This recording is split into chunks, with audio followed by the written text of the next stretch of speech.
Bueno, buen día, hermanos, a los que no saludé. Cristian, feliz día del Padre, a los que no, Lilita, allá al fondo. Hermanos, bienvenidos. No los conozco, pero bienvenidos. No, sí los conozco. Claro, sí, los conocí. Bueno, bienvenidos. Seguimos estudiando el libro de Hechos. Hoy nos toca el capítulo 4, del 1 al el versículo 1 al versículo 22. ¿Oramos? Padre Santo, te damos las gracias en esta mañana. Gracias por aquellos que somos padres, porque nos diste la bendición de tener nuestros hijos. Gracias, Señor, por ese regalo inmenso de parte de tu mano. Gracias, Señor, porque podemos llamarte Padre también, en el nombre de Cristo. Gracias, Señor, por esta mañana, por este hermoso sol y por permitirnos llegar hasta aquí.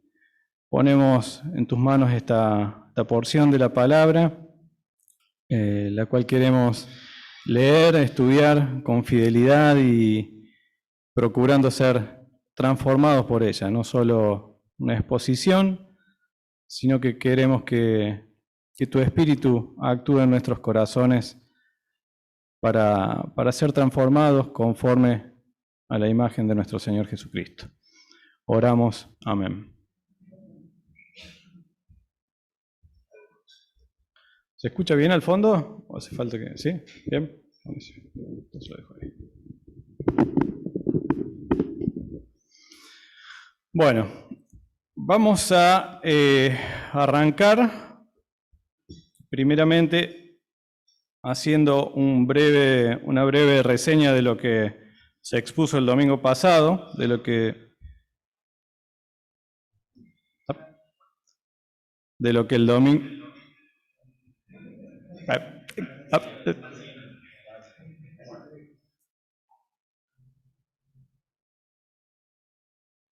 Hola. Ahí estamos.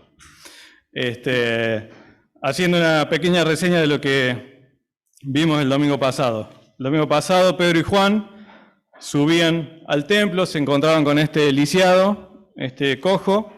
Este lisiado les pedía una limosna. Pedro y Juan no le dan otra cosa más que una oración y bendición, y en el nombre del Señor Jesús es levantado y sale saltando y caminando y saltando. Todos se maravillan, pero Pedro y Juan en su juicio dicen, no se maravillen, no nos miren a nosotros, tengan en cuenta que este hombre fue sanado por el nombre de Jesús. Hasta ahí el versículo 12, y de ahí del 3:13 en adelante, Pedro hace toda una exposición de quién es este Jesús. Entre todas las cosas que dice, bueno, este Jesús es el mismo que ustedes mataron. Este mismo es el que Dios profetizaba en Isaías, no dice en Isaías, pero que iba a sufrir y iba a padecer. Este mismo Jesús es el del cual nos hablaban los profetas. Y mientras hablaba Pedro, y ahí vamos al versículo 1 del capítulo 4, dice así: hablando ellos al pueblo, Pedro y Juan, vinieron sobre ellos los sacerdotes con el jefe de la guardia del templo y los saduceos, resentidos, dice la versión Reina Valera, estoy leyendo esa, dicen otros muy molestos, enojados, resentidos de que enseñasen al pueblo y anunciasen en Jesús la resurrección de entre los muertos. Y les echaron mano y los pusieron en la cárcel hasta el día siguiente, porque era ya tarde. Pero muchos de los que habían oído la palabra creyeron, y el número de los varones era como 5.000. Aconteció al día siguiente que se reunieron en Jerusalén los gobernantes y ancianos y los escribas y el sumo sacerdote Anás y Caifás y Juan y Alejandro y todos los que eran de la familia de los sumos sacerdotes, y poniéndolos en medio les preguntaron: ¿con qué potestad o en qué nombre habéis hecho vosotros esto? Hago una pequeña pausa ahí. Vamos a revisar lo que está pasando. Entonces, venía exponiendo Pedro y Juan quién era este Jesús, y aparecen los entre todos los líderes religiosos que aparecen ahí, aparecen los saduceos, que dice que estaban muy molestos, resentidos, por dos cosas. Uno, porque enseñaban al pueblo, y otro, porque anunciaban en Jesús la resurrección de los muertos. Que enseñasen al pueblo era algo incómodo, porque eran ellos, en teoría, los únicos que podían enseñar. Pero aparte, estos saduceos en particular, que no creían en la resurrección, porque para ellos solamente las escrituras o la ley divina era el Pentateuco, desde lo que conocemos hoy de Génesis hasta Deuteronomio, también se molestaban porque enseñaban sobre la resurrección, en particular que había ocurrido en Cristo Jesús. Que como... Ahí se me fue el pasaje. Pero como venía exponiendo Pedro, bueno, este Jesús es a quien Dios escogió y resucitó. Pero lo curioso de esta situación, bueno, por hacer eso, los agarran, y como se hacía tarde, y entre los sacrificios de la mañana y de la tarde se podía hacer todo, pero una vez que hacían el sacrificio de tarde ya no se podía hacer nada, los meten en la cárcel y dejan el juicio para el día siguiente. Pero el día siguiente no vuelven los saduceos y el jefe de la guardia del templo, solamente. Sino que aparecen, vuelvo a listar esto, aparecen gobernantes, ancianos, escribas, sumo sacerdote Anás, Caifás, Juan, Alejandro y todo lo que es una banda de gente. Básicamente un concilio que, por lo que dicen los historiadores, consistía en 71 personas. ¿Vieron, si hay alguien policía o que trabaja para la policía acá, sabrá entender de chiste, pero ¿vieron que hay veces vamos por la calle, hay una banda de policías, 4 o 5 camionetas, 10 policías y un tipo con una bicicleta? Y decimos, ¿por qué tanta gente parado? Bueno, más o menos algo así pasaba acá. No quiero decir que la policía actúe mal, pero por ahí llama la atención. Como en este caso. ¿Para qué hacían falta 71 personas? Si es la que son. No sé cuántas, pero era un montón. Vamos a tomar el número 71 como referencia, porque los historiadores dicen que el concilio consistía en eso, que el Sanedrín consistía en eso. 71 personas para arrinconar a solo 2, quizás 3, no está muy definido, pero quizás 3, en esa tercera persona era el cojo curado. Después vamos a leer. Y toda esta multitud de líderes religiosos les van y los interpelan diciendo con qué autoridad, con qué potestad vienen ustedes a hacer lo que hicieron. Y lo interesante de acá es que necesitan una carta de referencia, una carta de reconocimiento para que puedan estar enseñando en el templo que era territorio de ellos. Lo curioso es que esta misma pregunta es un eco de la misma que le hicieron a Jesús cuando enseñaba en el templo. ¿Con qué autoridad estás enseñando? ¿No? La referencia es Lucas 22, lo hemos visto, no quiero volver ahí. Pero es la misma pregunta. Hay alguien enseñando que no tiene sus credenciales, las credenciales de ellos, pero está enseñando. Y lo peor, no solo que enseña, sino que todo el pueblo está enloquecido. Está eufórico. No solo eufórico, sino que a estas 2 personas, quizás 3, contando el cojo sanado, los habían puesto en la cárcel, y lo que dice el versículo 4 es llamativo. A pesar de que fueron apresados, muchos de los que habían oído la palabra creyeron. Y eso habla del poder de la palabra. De todo lo que venía hablando Pedro, hasta recién, que nos lo dijo, nos comentó el Nico el domingo pasado, por toda esa palabra creyeron, a pesar de que fueron encarcelados. Esos que creyeron no dudaron de la palabra, a pesar de que podrían haber dicho, che, pero no, si esto lo están encarcelando, alguna enseñanza rara debe haber ido, porque si los líderes religiosos, que ellos saben las escrituras, reconocen que esto están enseñando algo raro, dudemos entonces. No dice eso. Dice que por la palabra y la predicación de Pedro y Juan creyeron por lo menos 5.000 hombres, contados más allá de las mujeres y niños que pudo haber en ese grupo. ¿Cómo? No, sí existían. Y sí existían, y para Lucas, ¿tantos detalles da? Seguramente sí. Más adelante lo vamos a ver. Una tal Loida. Pero no se sientan mal que el Señor murió por todos. Sigamos. Versículo 8. Entonces Pedro, lleno del Espíritu Santo, les dijo: gobernantes del pueblo y ancianos de Israel, puesto que hoy se nos interroga acerca del beneficio hecho a un hombre enfermo, de qué manera éste haya sido sanado, sea notorio a todos vosotros y a todo el pueblo de Israel que en el nombre de Jesucristo de Nazaret, hay una salvedad en mi lectura de Reina Valera para ajustarme a lo que dice la versión popular y la NBI, que en el nombre de Jesucristo de Nazaret, por él, este hombre está en vuestra presencia sano. La forma que lo redacta la Reina Valera pone un detalle más, ahora se los digo. Y listo. ¿Con qué potestad sanan?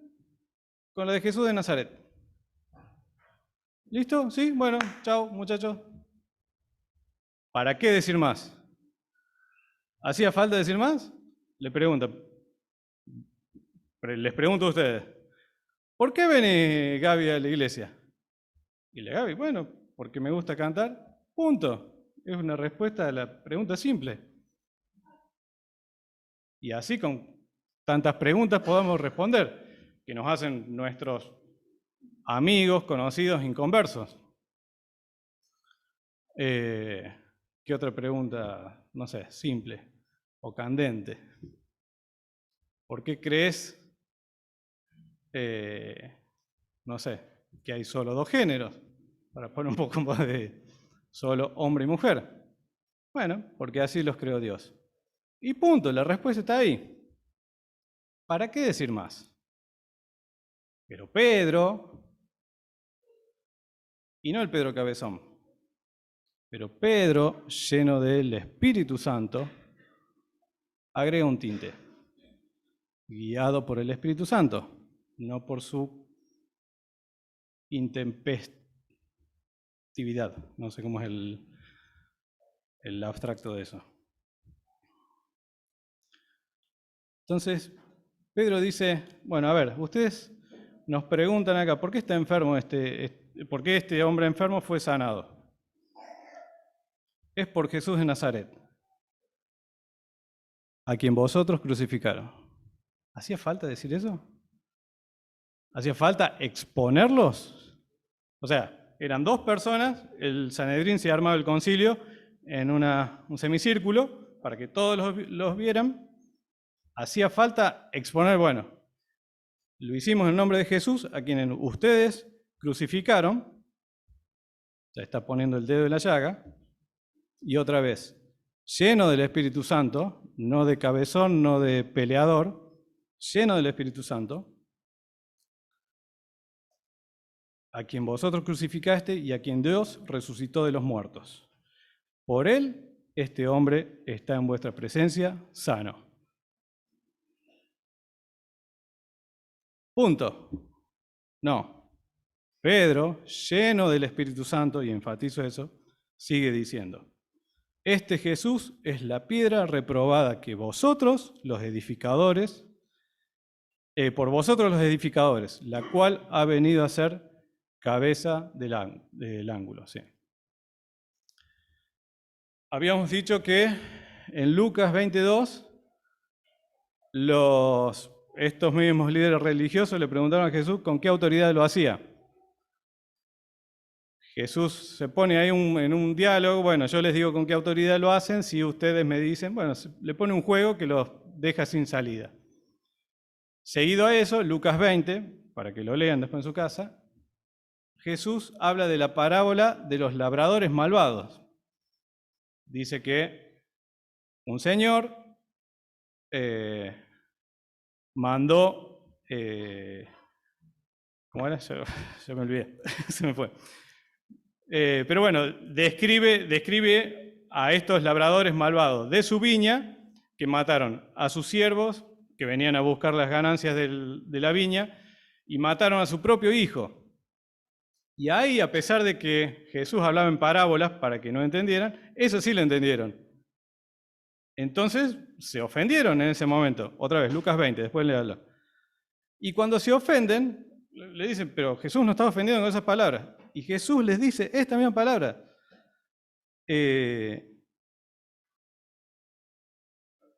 Voy a leerlo porque si no estoy hablando demasiado.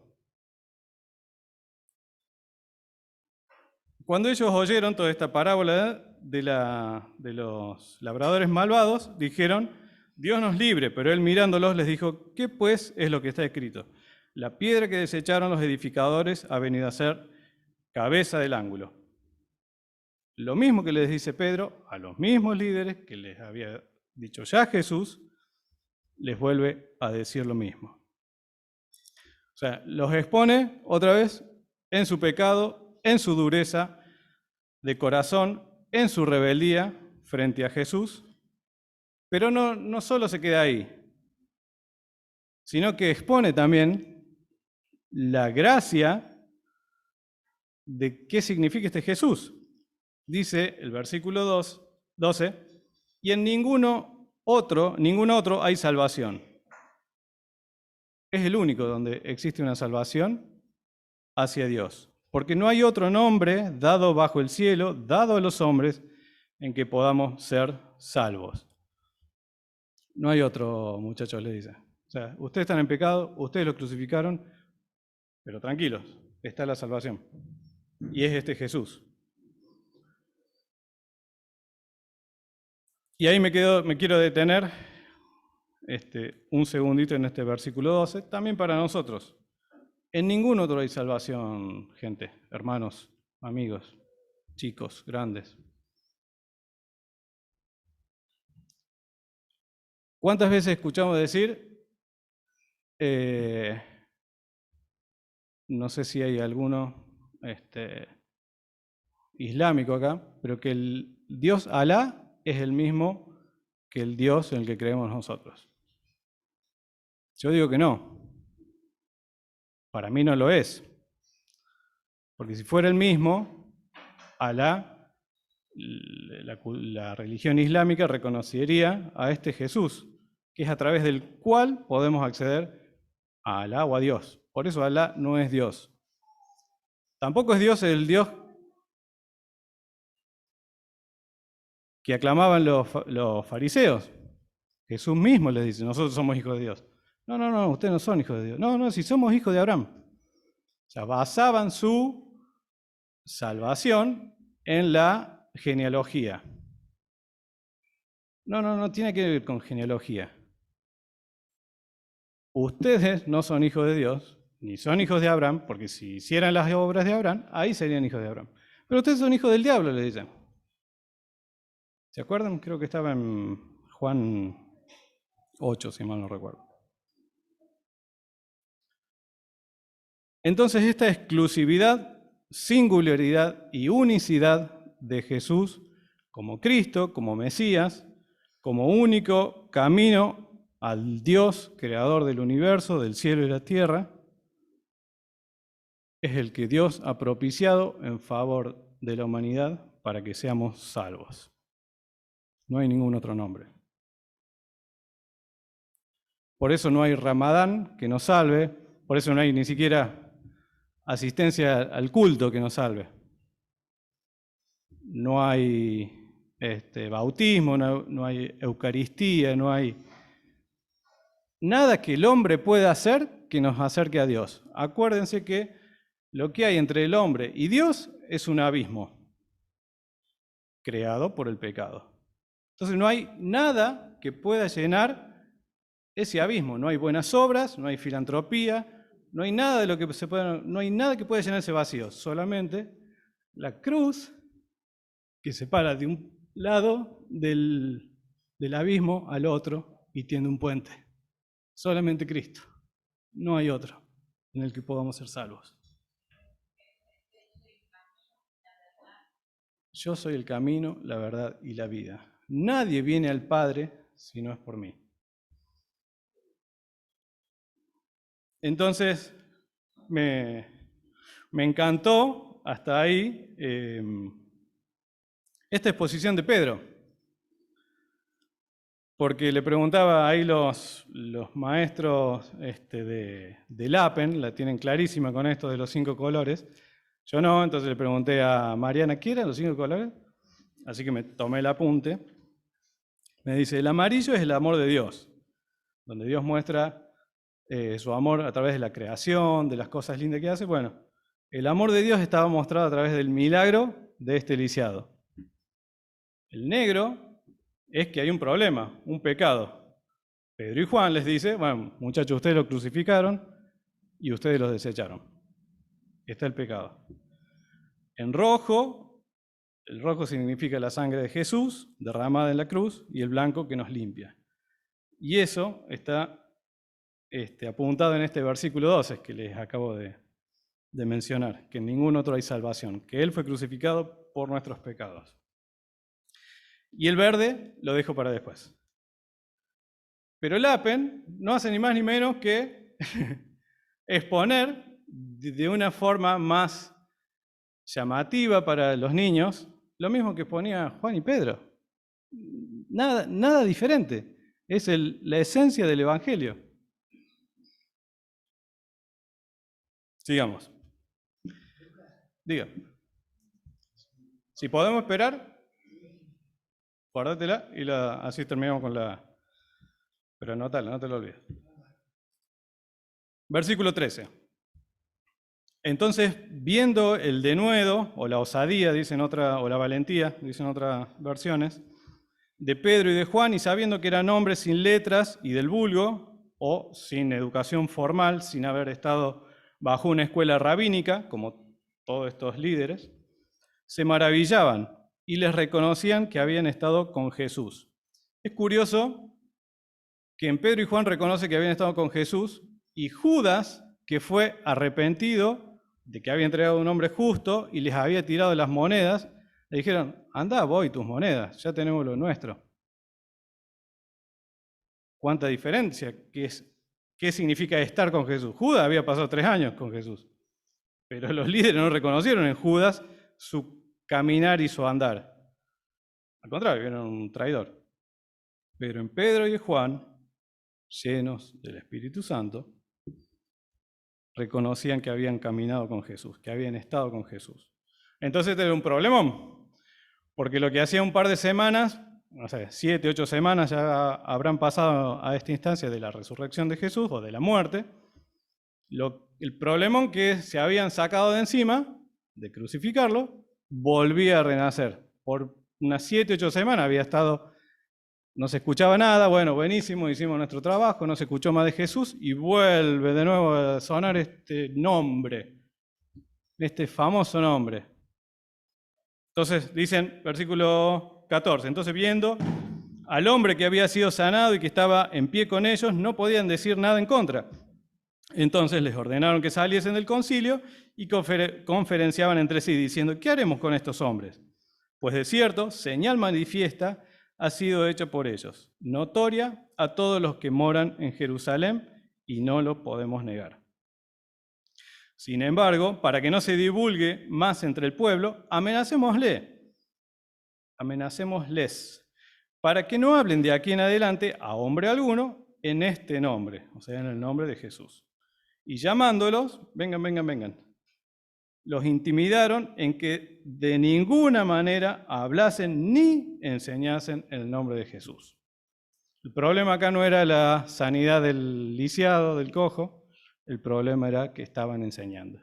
Y no solo que estaban enseñando, sino que estaban volviéndose populares y que estaban enseñando un camino de salvación. Mas Pedro y Juan respondieron diciéndole: juzgad si es justo delante de Dios obedecer a vosotros antes que a Dios, porque no podemos dejar de decir lo que hemos visto y oído. Ellos entonces les amenazaron y les soltaron, no hallando ningún modo de castigarles por causa del pueblo, porque todos glorificaban a Dios por lo que habían hecho, ya que el hombre en quien se había hecho este milagro de sanidad tenía más de 40 años. Y ahí termina la porción. Y es increíble esta última parte. A mí me llama mucho la atención. Pedro y Juan dicen: no podemos dejar de decir lo que hemos visto y oído.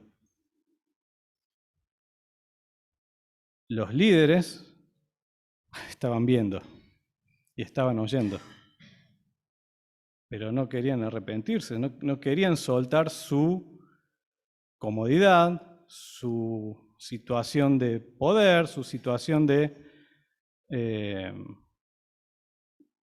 poder, de importancia.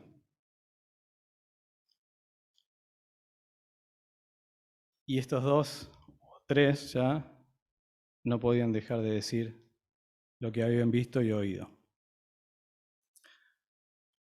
Volvía a cumplirse lo que decía Isaías de este pueblo: van a mirar y no van a ver, van a escuchar y no van a oír, para que yo no los sane.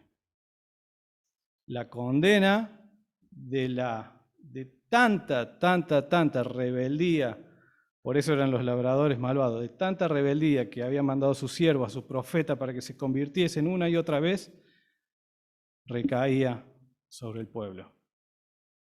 Este pueblo que, como habíamos dicho, había elegido a un homicida a un asesino en lugar de un autor de la vida. Este pueblo que había dicho: no, crucifíquelo, total, que la sangre sea sobre nosotros y sobre nuestros hijos. De tal la dureza del corazón que hasta esa profesión de maldición sobre sí mismos llegaron a expresar. Y se mantenía. Pero Pedro y Juan no podían dejar de decir lo que hemos visto y oído.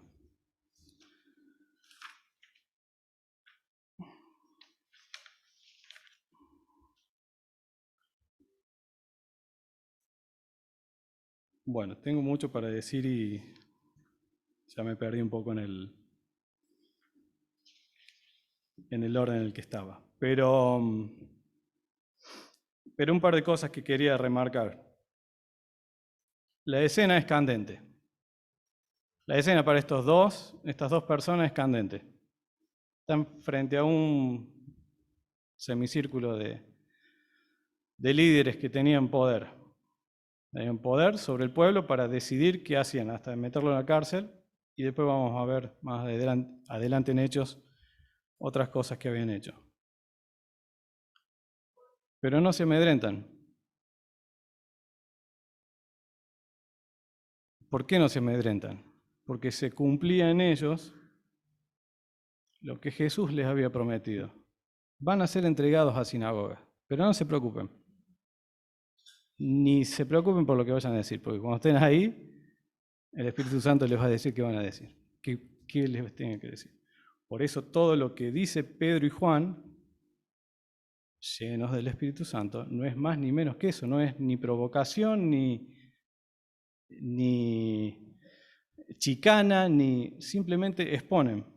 ¿Y por qué digo que no es chicana a los líderes? Porque es lo mismo que les dijeron al resto del pueblo en el pasaje anterior. Ustedes eligieron un homicida en lugar del autor de la vida. Es lo mismo. Pero este Jesús es la salvación. Le vuelve a exponer su condición pecaminosa y le vuelve a dar el mensaje de salvación. Y es lo mismo que dice en el 2:36 Y 37, sepa pues ciertísimamente toda la casa de Israel que a este Jesús, a quien vosotros crucificaste, Dios le ha hecho Señor y Cristo. 3 veces lo mismo, no había mucha vuelta. Muchas veces nos enroscamos, por eso decía, cuando te preguntan, ¿por qué vas a la iglesia? Lucas responde, no, bueno, porque sí, lo que pasa es que sí, es lindo y llevo a los chicos, tienen buena educación ahí. Que no digo que sea cierto, y no dejaba de ser cierto si Pedro terminaba en decir, en nombre de Jesús ha sido sanado, y punto. A lo que apunto, y quizás diciendo mucho, pero es un subtítulo o título que le ponía a estas reflexiones, aprovechando cada oportunidad. Hay millones de oportunidades que el Señor nos da, y lo digo en primera persona. El tema es cómo respondemos. ¿Por qué vas a la iglesia? ¿Por qué te opones a que, Samu me contaba la otra vez, que él hace todos los reportes y tu jefe te dice, no, pero fíjate los números. Pero, déjate hinchar, Samu, ¿por qué no acomodas los números? No voy a acomodar los números. Y la respuesta está bien hasta ahí. Pero si aprendemos de Pedro y Juan, podemos ver que cada una de esas es una oportunidad, ¿para qué? Para testificar de Cristo. No solo demostrar por qué, no sé, ¿por qué no vas al after office? ¿Por qué no, lo que sea? ¿Por qué no elegís una despedida de soltero alocada y con mujeres? ¿Por qué? No, que yo prefiero, ¿no? Y está bien, insisto, está bien la respuesta hasta ahí. Pero si aprendemos de esta gente que estaba llena de su espíritu, de que cada una de esas cosas es una oportunidad, Pedro, frente a los que decían, no, estos están ebrios. Toda una explicación, pero termina exponiendo quién es Jesús, de por qué dice que no están ebrios. ¿Qué tiene que ver la salvación con que no están ebrios? Todo tiene que ver, para Pedro y para Juan, su explicación de la vida. ¿Entienden? Después, frente al milagro y todo el pueblo, vuelve a decir, ¿para qué tiene que decir Pedro y Juan de que Jesús, que mataron al autor de la vida? ¿Para qué? ¿Qué sentido tiene? Tiene todo el sentido para una persona llena de su espíritu de entender que cada oportunidad es la oportunidad de testificar de su Salvador. Y acá, frente a este juicio de parte de los líderes, sigue siendo una oportunidad. Entonces, oportunidades tenemos siempre cuando nos preguntan, como dice Pedro, este mismo Pedro y Juan, pero Pedro en su carta,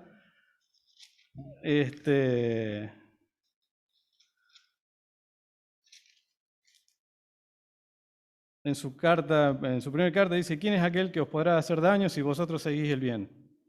Mas también si por alguna cosa padecéis a causa de la justicia, bienaventurados sois. Por tanto, no os amedrentéis por temor de ellos, ni os conturbéis, sino santificad a Dios el Señor en vuestros corazones y estad siempre parados para presentar defensa con mansedumbre y reverencia ante todo el que os demande razón de la esperanza que hay en vosotros. ¿Cuál es la razón por la que venimos a la iglesia? Por ejemplo. Las oportunidades se abren, nosotros somos los que nos quedamos. Por N razones. Por N razones. El Señor pueda ir descubriendo cuáles son las razones en mi corazón que me hacen terminar la respuesta ahí y que no me pregunte más, que no, ya está, ya te contesté. Así actúo, así, no, bueno, voy a la iglesia porque desde chiquito soy evangélico. Punto. Y que no me pregunte más, que no. En lugar de entender que cada cosa, cada situación es una oportunidad para testificar de Cristo. Y una de las cosas que hace el Espíritu Santo es darnos entendimiento de la premura que significa que el que se pierde eternamente. no pesamos eso, no lo tenemos en nuestra balanza, que el que no conoce a Cristo no lo conoce y no lo va a conocer, a menos de que el Señor te puso a vos ahí frente a él. No va a ir José frente a mis compañeros de trabajo. A José le pedirá cuenta por los que conoce José. A mí me pedirá. Nadie tiene acceso a mis compañeros de trabajo, ninguno de acá. ¿Se entiende? Cada uno, el Señor lo puso en el lugar que está para testificar de él.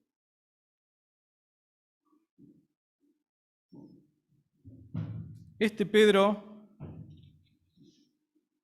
y Juan no solo habían estado con Jesús, no solo habían aprendido buenas o mejores costumbres, no solo habían dejado alguno que otro pecado, habían sido transformados.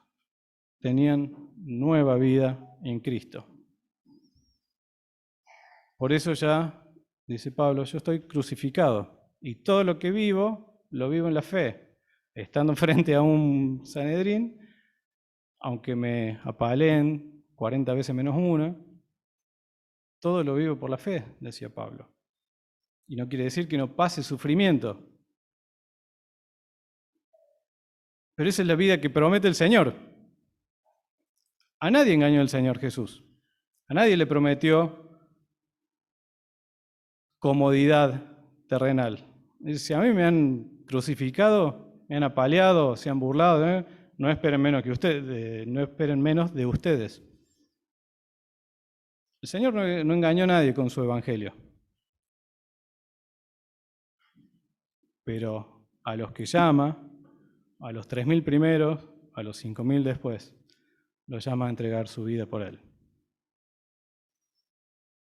Por eso Jesús decía, nadie puede ser mi discípulo si no crucifica su yo. Nadie puede venir en pos de mí si no deja de lado su yo y todo lo que abraza con su yo. Bueno, no sé. Muchas cosas que ponemos en prioridad en lugar de exponer el Evangelio.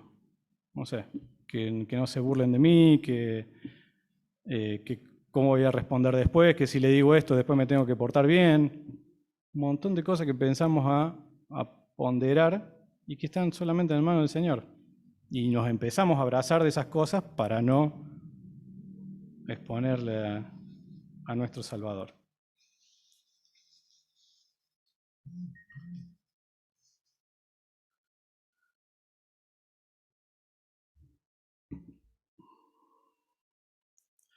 Creo que acá voy a dar por terminado esto. Me quedaba el color verde. El color verde, Lu, quiere decir el crecimiento. ¿Sí? Caro, otra, el crecimiento.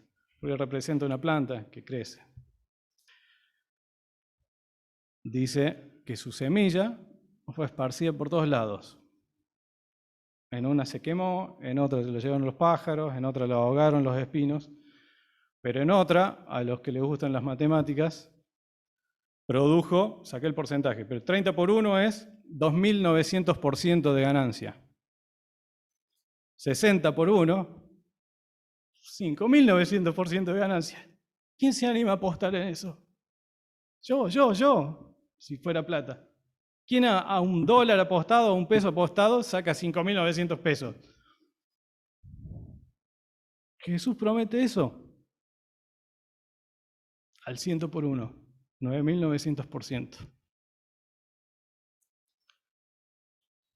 Ese es el color verde, ese es el crecimiento. ¿Cuál es? Replicado acá. No podemos dejar de decir, perdóname lo que quieras si querés, amarrame, pero lo que vos me quieras decir, don fariseo, don saduceo, don gobernador, Anás, Caifás, llamate, pero no puedo dejar de decir y testificar lo que he visto, lo que he vivido, lo que he caminado en estos 3 años de mi vida, dice Pedro y Juan, aunque vos me digas que no lo haga, aunque vos me amenazas de muerte y crucifixión. Perdón, pero no puedo. Eso hace una persona llena de su Espíritu Santo. Su Espíritu Santo, el Señor nos embiste con su Espíritu Santo cuando creemos en Él como nuestro Salvador. Puede estar apagado o puede no estar, pero no podemos no estar produciendo fruto. Si pensamos que debemos estar produciendo fruto, necesitamos cultivar. Esta gente se había nutrido tres años de las enseñanzas de Jesús. ¿Cuánto tiempo dedicamos en las enseñanzas de su palabra? Para estar preparados para cuando nos interrogan.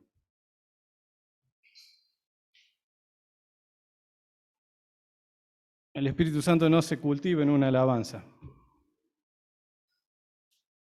No salimos de la reunión, fui lleno del Espíritu. Ojalá. Dios tiene sus maneras. Pero generalmente, cultivar nuestra relación con Dios es lo que hace crecer a su Espíritu Santo y menguar nosotros. Porque empezamos a verlo, a magnificarlo, a glorificarlo. Decía esta canción, gritaré mi máxima gloria. ¿A dónde gritamos mi máxima gloria? Gritamos mi máxima gloria, lo cantamos, buenísimo. Salimos y nos agarramos trompadas con el primero que se nos cruza. Vivimos nuestra vida para que nuestra máxima gloria, nuestra máxima adoración sea aquel que nos redimió por su sangre preciosa. Es ese el vivir, es ese el anhelo, es esa pasión, cantábamos de esa pasión en la canción. Esto era lo que Pedro y Juan tenían, pasión, infundida por el Espíritu Santo, lo que le daba lealtad al Evangelio, lealtad a su Dios, lealtad a lo que tenía que proclamar, independientemente de las circunstancias, del actor de enfrente, de las formas, de las tradiciones, de la forma como hemos aprendido.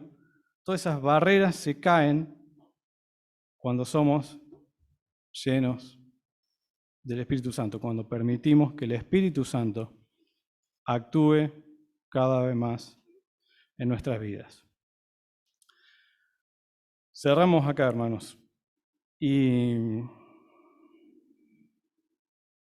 vamos a tener una oración, y antes de tener la oración, hay algo que quiero volver a remarcar, que ya lo planteaba Nico. Solos no podemos. No podemos esta vida de cristiano solos. Necesitamos de alguien que nos ayude. Hay veces que no vemos la salida, no vemos la forma, no vemos cómo se manifiesta nuestro Señor Jesús, porque estamos embotados. No podemos solo en esta vida de cristiano. Entonces Nico nos interpelaba, ¿quién es tu Pedro? ¿Quién es tu Juan? Acá están Pedro y Juan siempre juntos. ¿Quién es ese compañero que le decís, o compañera, que le decís, che, no estoy pudiendo, che, me empantané esto, me trabé, no puedo, no me sale una palabra de evangelización? ¿Con quién te juntas a orar? ¿A quién le compartís tus dificultades de este andar en Cristo?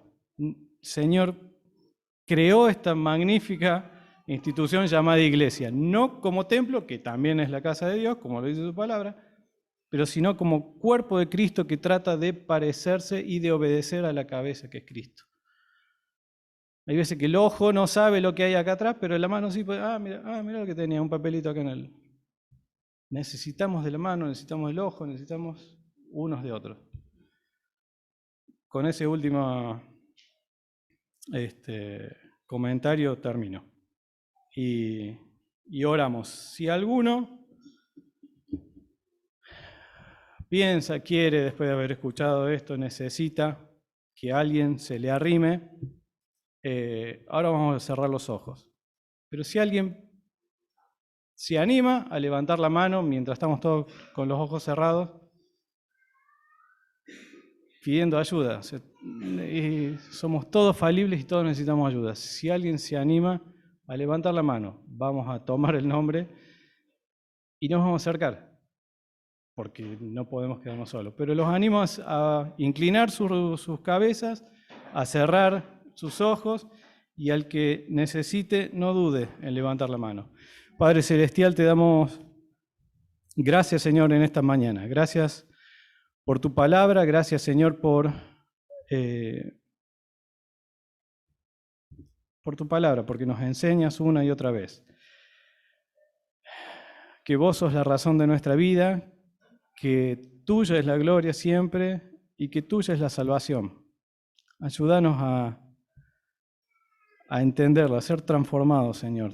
Clamamos a tu Espíritu Santo, Señor, a que nos fortalezca, nos renueve, nos anime, nos muestre, nos confronte a animarnos, a parecernos a estos amados hermanos, primeros amados hermanos, Pedro y Juan, a no dejar de decir lo que hemos vivido, visto y oído por medio de tu palabra. Oramos en el nombre de Jesús. Amén.